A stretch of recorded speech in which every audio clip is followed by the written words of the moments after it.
ka kuma la segima ni watina bubu ami to anga babu kono babu mbe ni akame ka bela jinen kamana gwan bi no ye fom ko ni Algérie yɛrɛ olu surasu olu de keme ka taa ko dɔ lamaga fom ko ni anga frontière na no ye Mali ni Algérie frontière mais ñoni ka do kuma na an bi taa RFI la David Baché ale reportage do kaka malien ayo je ngo lamay. L'armée algérienne a mené hier un exercice tactique de grande ampleur à la frontière avec le Mali. Cet exercice a été supervisé par le chef d'état-major de l'armée nationale. Un exercice qui, dans le contexte actuel de fortes tensions avec le voisin malien, a également valeur de message adressé aux autorités maliennes de transition. David Baché. Baptisé Tempête du Hogar, l'exercice s'est déroulé dans le secteur de Borj Badji Mokhtar, collé à la frontière malienne, avec, selon le ministère algérien de la Défense, des actions de combat à balles réelles, un débarquement aérien mené par des forces spéciales héliportées, ou encore une opération de parachutage dans la profondeur des défenses d'un ennemi non conventionnel. Car à quelques kilomètres de l'autre côté de la frontière, le JNIM lié à Al-Qaïda est particulièrement actif. Mais il n'y a pas que les djihadistes. Ces derniers mois, l'armée malienne et ses supplétifs de Wagner mènent aussi des actions régulières à la frontière, y compris récemment des tirs de drones. Cet exercice constitue-t-il une forme de mise en garde? C'est une démonstration de force, répond un chercheur algérien. Selon ce spécialiste des questions de défense, l'ampleur et la médiatisation de cet exercice ne sont pas régulières à la frontière, y compris récemment des tirs de drones. Cet exercice constitue-t-il une forme de mise en garde? C'est une démonstration de force, répond un chercheur algérien. Selon ce spécialiste des questions de défense, l'ampleur et la médiatisation de cet exercice ne sont pas habituelles. C'est pour adresser un message, analyse-t-il. C'est une manière de dire au Mali, on est là et on est fort. La presse algérienne, qui a largement relayé cet exercice, n'a d'ailleurs pas manqué de rappeler les relations tendues qu'entretiennent actuellement Alger et Bamako. L'Algérie essaie de reprendre contact avec le Mali, poursuit le même chercheur. Donc ce n'est pas un acte d'hostilité, mais ce n'est pas anodin, c'est à mi-chemin. Ce local ont confirmé. Boubou, oui, il y a la main. Boubou, tiens, il y a un ça, Mounebe ka labin, Malikama. San, en bas foyer Kabri jeudi do. Algérie armée a eu manœuvre militaire badena be anani blindé ou c'est plus de 400 blindés hélicoptère brachaou d'une force spéciale ou abala ka entraînement ke iba ka fo abaka exercice ke Mali ni Algérie frontière na ma fuma ko Borj Badji Mokhtar ni ko duguye mi nani Mali frontière re gunu no nyona exercice ku yemui ka ira Mali armée la ne ki me ka fra terroriste la ne ki me ka bo terroriste ko ne ki ma go terroriste nunu be ibe isignu ka kuma basabla sema be ale ka terrain ka attaque fait que Mali là bi Mali qu'on a la bi c'était soutenu par l'Algérie donc si ça beaucoup au bec à la main Algérie c'est pas avec fait comme Mali armée là ni ma son au qu'on a un exercice militaire nous que 5 manœuvre de que 5 kaira Mali armée là faut faire mi mener boulot au wati kele avec au qu'on a ni jini mugau avec au là de côté d'un fait au luka do Mali qu'on a là donc les exercices militaires nous flânent pourquoi Algérie a médiatisé Algérie a exercice militaire que n'a pas de manœuvre nous flânent pourquoi elle a médiatisé c'est pour les Kaira Mali armée là pour faire mimba le boulot à Kadjanjine Jolin au dia que aussitôt l'AES a mis en place une force mixte où l'AES a engagé déjà à peu près 500 blindés cavalerie infanterie qui a bien engagé Kati Ijo qui ligne qui a fait au lieu de la Mali armée Jolin aussitôt les drones sont engagés. C'est la raison pour laquelle on me fait qu'on a dû se donner des manœuvres militaires parce qu'on a encore fait terre sous la dos. Ou le terre sous la dos, on a donné aussi fait mieux ma keme ani biworo ayo nintige wida. Pop ma keme ani ma biworo koda ça va au boussi. Ça veut dire drone messena on le fait là. Et si compte d'ora foyer ça veut oye ka wala dû se donner avec ceci là de comment on a sur Algérie mo la do awka. Mais Algérie be sans fait bien na ma dando là ale bi ka fait on fait na bo ni ben yora be Mali bulu blende mba bulu aba blende mu no bo maroder nu blende meta type et marque typhon B7 B8 o de be Mali bulu et si ba kala ma type marque Goudian o de be Mali bulu Goudian ti dora foy de ça c'est moteur o moteur des moteurs be essentiel en gasoil la bota no fait pop et réservoir fla de bala kemen sûrement fla o de be moblina non fone boré iba ka fo femme Lexi BFP 11 au moins be akatani kema saba anindoni au VP 11 fana marqué jumɛn Algérie yɛrɛ ba dɔn a bɛ ka fɛn min na bɔ VB 11 yɛrɛ kelen fɛn filɛ nin ye ale de ye mobile min y'i gulon kulu la n'a y'i gulon kulu la dan dɔ b'a pinɛ la a bɛ kulu minɛ a bɛ yɛlɛ ka taa cɛ ka yɛlɛ kulu fɛ bubu fii waati ni kulu y'a ɲɛna fu de o de y'a to u bɛ ka exercice militaire kɛ tuma min na armée jɔlen bɛ kulu lajɛ mais ale ɲinɛna k'a fɔ fɛn dɔ de bɛ Mali armée bolo min jaga t'ale bolo o jumɛn ça c'est les drones drone ale bɛ fɛn fɛn kɛ la anw ɲɛ b'a bɛɛ la anw ɲɛ b'a bɛɛ la mais mun de bɛ ka kɛ exercice ba ye jumɛn ye a kun Algérie bɛ ka Mali pétrole min bɔ Algérie bɛ fɛ bi in na ka ko sugu bɛɛ de kɛ pétrole min bɛ la ka bɔ ka na kɛ o yɔrɔ kalama parce que bi le Mali est allé maintenant il y a une délégation qui s'est déjà rendue en Russie olu bɛ négociation de waati na donc Russie ka société bɛ ko Gazprom o Gazprom mun de bɛ yen fɛn min ye gaziw ni pétrole bɛ contrat an n'o de bɛna jɛ ka baara kɛ ɲɔgɔn fɛ donc olu dun olu de b'a kalama gazi bɛ bɔ min ka taa min pétrole bɛ bɔ min ka taa min Algérie bɛ Mali pétrole mun suɲɛ Russie b'a bɛɛ kalama donc bi on peut dire qu'il y a une rupture totale entre l'Algérie et la Russie entre l'Algérie et la Russie donc avec un manœuvre non seulement c'est pour menacer l'armée malienne mais aussi c'est pour menacer l'armée russe bubu ni yɔrɔ fɔ dɛ est-ce que u bɛ se ka armée russe olu menacer moi Russie ye lan de la o de y'a to Russie ye ci bila Mali ma de signer maintenant tous les derniers contrats tɔ fɛn fɛn kun bɛ yen qui va au-delà de l'armée qui va dans l'éducation énergie problème et recherche d'exploration et consort là fɛn bɛ yen pour que Mali ni Russie kelen Russie tɛ mɔgɔ bila ka taa délégation ta ka taa bɛɛ signer donc mun de bɛ yen sisan an k'a kɛ ɲɔgɔn na a kun cogo di et ça c'est la fin de l'Algérie bubu Algérie ko de ban puissance militaire dɔ de côté puissance zéro Russie ka 25 millions d'euros de juru b'a la armement minɛn sanni na Algérie kelen non ngo Russie Algérie autant que l'Algérie détruite après la Libye Algérie de kun bɛ tout la Russie de y'a dɛmɛ k'a la yɛlɛ et puis Algérie bɛ ka janfan ta k'o Russie kelen de sɛgɛrɛ ka Marakakan ta k'a fɔ o de ma a ye nin ɲɔgɔnna kɛ Maroc la a ye nin ɲɔgɔnna de kɛ dugu o dugu bɛ Algérie ni frontière la ni i ye Algérie dɛmɛ ka bɔ gɛlɛya kɔnɔna la Algérie b'a la ka muru turu olu de kɔ la bi mais tabi i ka taa Kidal de Kidal maintenant e seba kalama force d'attente min bɛ yen i ka taa élément lajɛ poste avancé la cɛ bubu i bɛ ka n kɛnɛya non les Pansir 300 ça c'est d'abord un système de défense aérienne composé de à peu près 166 missiles des missiles balistiques de longue portée et là carrément Mali va faire que c'est déjà la déclaration de guerre contre l'Algérie là il faut tout signer contre l'Algérie oui cɛ bubu oui bubu Emily Pansir ninga ababli kuna kaka abe fɛn min kɔlɔsi environ ça fait 557 km². Abo de fɛn bɛɛ kɔlɔsi a ka rayon abo de kɔlɔsi ça fait a ɲɛ b'o kɔnɔ fɛn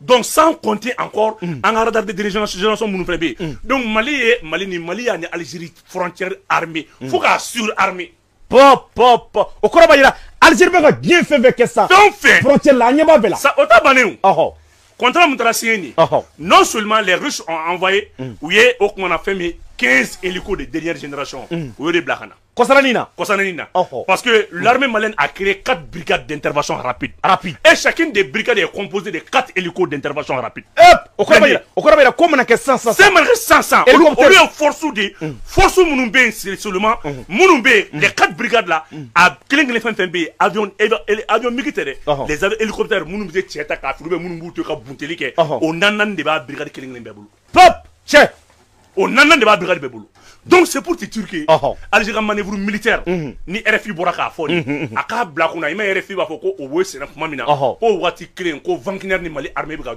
tir de drone kɛ parce que u bɛ il a dissuadé ta i b'i jɔ k'u lajɛ o y'a sɔrɔ u bɛ ka fɛn kɛ u b'o jɔn yɛrɛ former u bɛ ka mɔgɔ former a bɛɛ galon a bɛɛ tɛ Russiw de ye u bɛ ka mɔgɔ former entraînement bɛ ka kɛ mɔgɔ kun a bɛɛ to ne ko Russiw de misi m'explique barisabula ni sɔrɔsi kelen ninnu ne sara Mali frontière la ninnu ne su bɛ yen ninnu ne minɛla attaque la ka bɔ Mauritanie ka don Mali kɔnɔna la ni sɔrɔsi kelen ninnu Algérie sɔrɔsi kelen ninnu de sara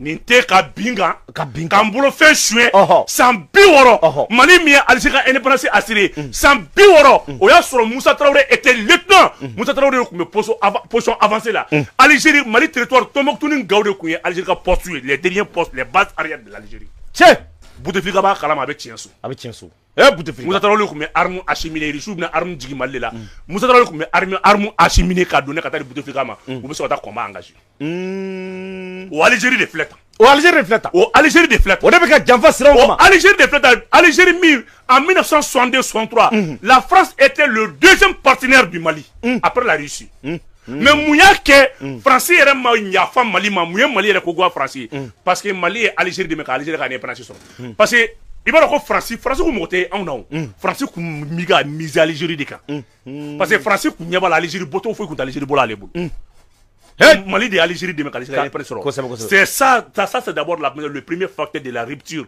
des bruits diplomatiques de pas donner bi cɛ Mali ni France ma fɔ ɲɔgɔn ma ko n ko o de y'a to France bɛ yafa CEDEAO dugu bɛɛ ma fo Mali parce que Mali de Algérie dɛmɛ ka indépendance sɔrɔ Mali yɛrɛ ni France ka kɛlɛ jubaju yɛrɛ ju Algérie kelen kelen o Algérie kelen de bɛ o Algérie kelen de filɛ ne tan maa minnu ni binna Algérie ka indépendance la minnu sara Algérie ka indépendance la Algérie de bɛ ka o dugu kelen ninnu mɔdenw o cɛba kelen mɔdenw n'o denw ka terroriste bila ka t'olu faga o Algérie de filɛ tan donc bi i miiri k'a lajɛ Algérie pétrole min a ye pétrole min soɲɛ Mali yɛrɛ kun pour le moment min donna a bil'i kunna min donna dɛ min donna ça fait à peu près 3 milliards de barriques milliards joli 3 milliards de barils milliards saba barko milliards saba o de suɛlen yera traci parce que i b'a kalama k'u kelen bɛ ka a don van de donc van minnu bɛ yen la France a donné un contrat à l'Algérie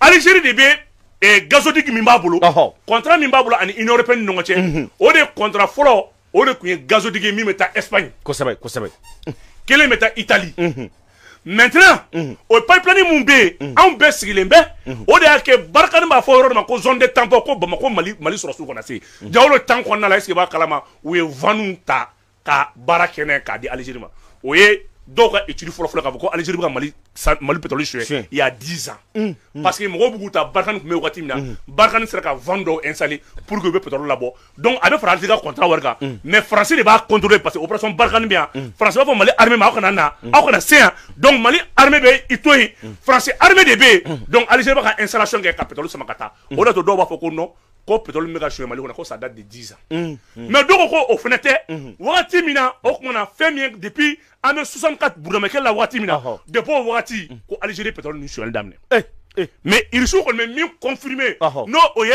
o kɔni ye lakika ye ni Qatar yɛrɛ ko Mali ni Algérie k'i tɛgɛ di ɲɔgɔn ma lui il est prêt ka pétrole wari rembourser Qatar tiɲɛ dara kɛnɛ kan de Qatar kelen mun bɛ ka janfa kan na bubu bɛɛ m'a ka ambassadeur y'a rappelé yan Algérie y'a ta wele Mali y'a ta wele mun y'a kɛ ambassadeur seginna tuguni kosɛbɛ c'est Qatar qui a négocié révélation et qui reconnaît aussi rembourser a sɔnna a bɛ Mali rembourser mankan mais ko vanu bɛ yen de a vanu bɛɛ de bɛ yen Dieu bubu ni révélation aussitôt même pas 2 semaines Mali ka intervention na Mali ye van bɛɛ ci toutes les vannes qui servaient d'abord la société Sonatrach algérienne a y'a bɛɛ gosi k'a da a y'a bɛɛ boyi a bɛɛ pop donc Algérie bɛ ka fɛn min kɛ a bɛ ka jɔrɔ min na pétrole yɛrɛ bɔli peut-être c'est dans 5 mois Irisiw ka contrat o de ye Gazprom bɛ ka nalen ka na ni Algérie ye di a ka hali marifa kelen ci ni Algérie ye di Irisiw ka société minnu bɛ ka nalen a ka hali marifa kelen ci u la ale bɛ ka manœuvre min kɛ nin ye exercice militaire min kɛ nin ye nin ye fu de ye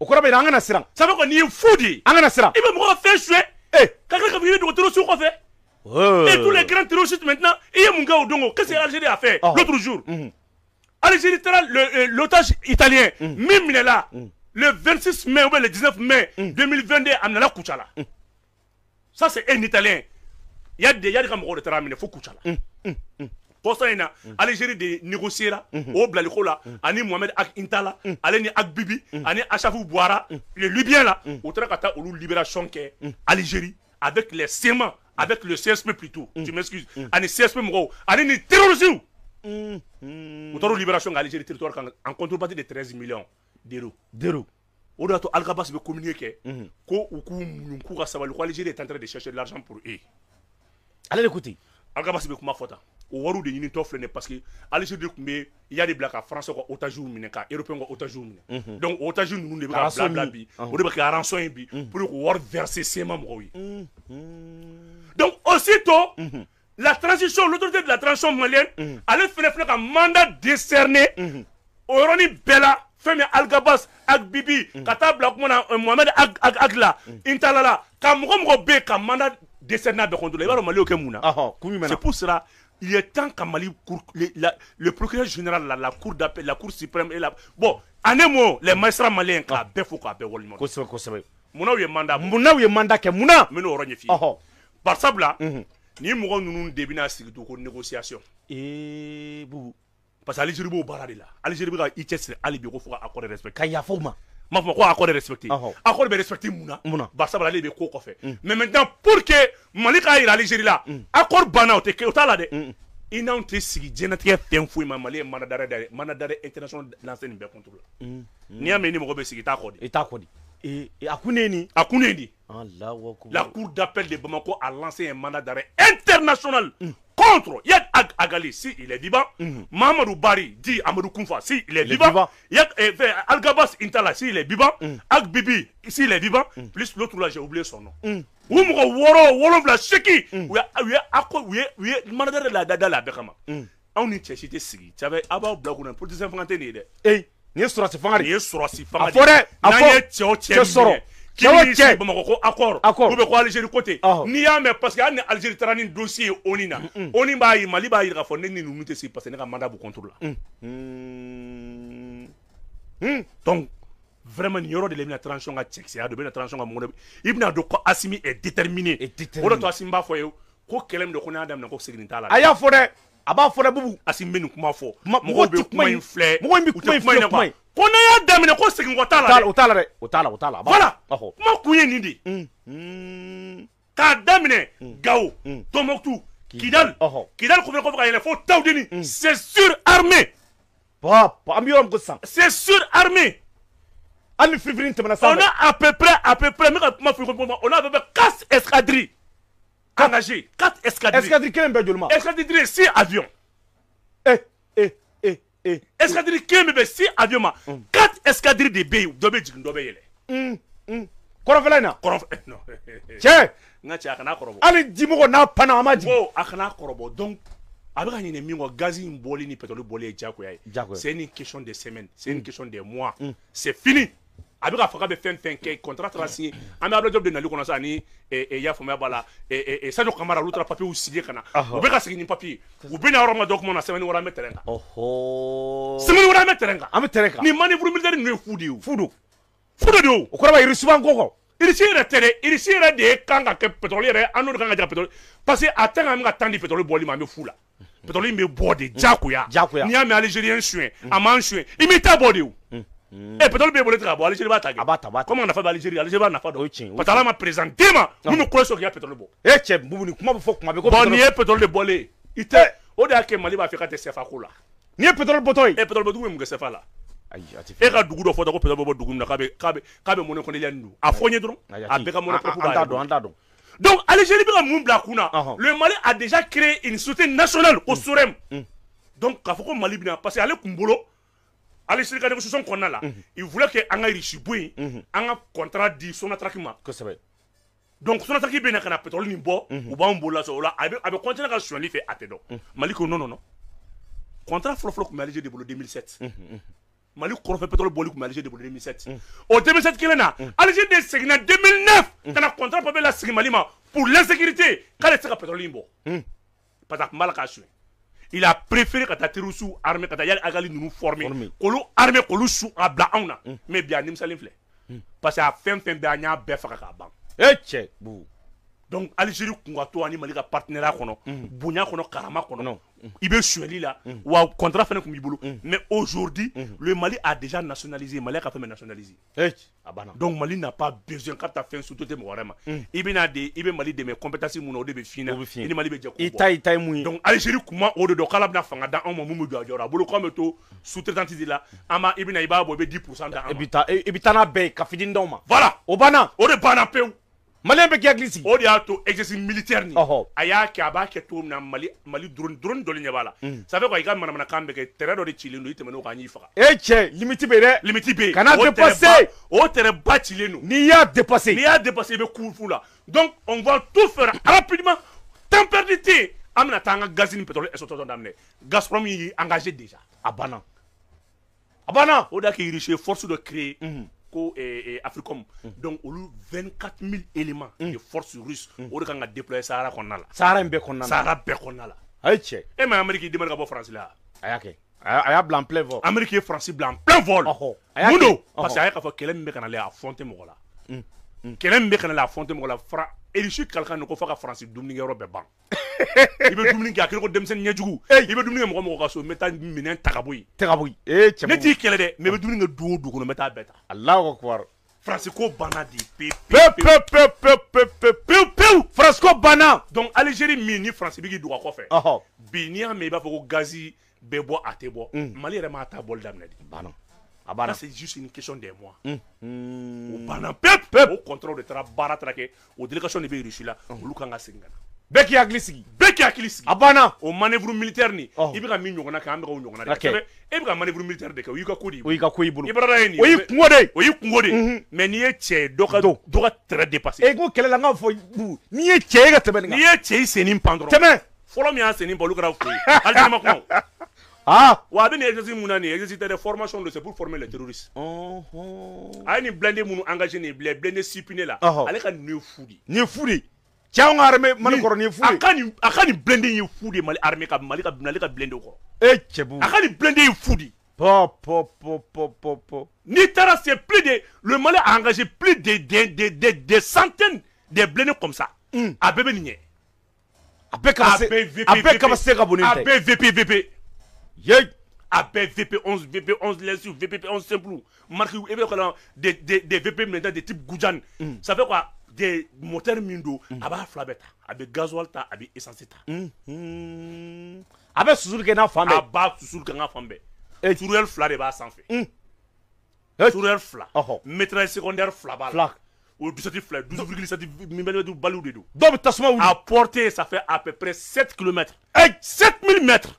Boubou 7 km. 7 km. Tu vois, 7 km. Ah bah, tu dois se ça, c'est la valeur balistique. Au corona, il sera qu'on a la bini ni fara. Il peut aller au-delà de ça, mais il y a qui est blessé.